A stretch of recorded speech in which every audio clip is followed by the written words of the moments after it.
The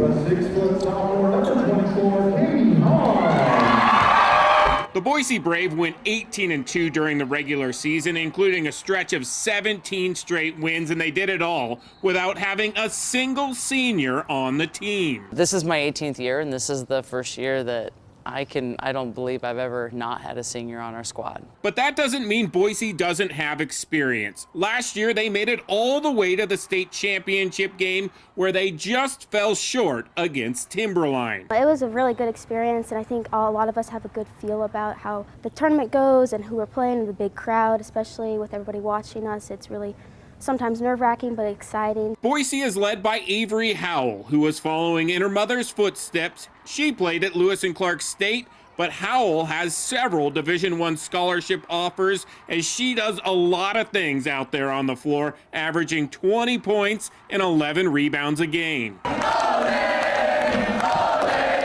She's a catalyst for us on both sides of the ball and leadership-wise, and she has been for many years now. Even as a freshman, she would speak and make comments out there on the floor that would get the rest of the team running in the right direction. So she's a fantastic player. She's really fun to watch. I encourage people to come out and watch her in districts and in state. The Brave blew out most of their opponents this season, but they finished with a 3-point win over Timberline and a 3-point loss to Rocky Mountain, as the team learned a lot from those final games, especially the loss to Rocky, where they fell behind early, came storming back, then lost the lead and couldn't tie it up in the final seconds. Taught us that we can't come out against any team feeling any way, we got to come out ready to play every game.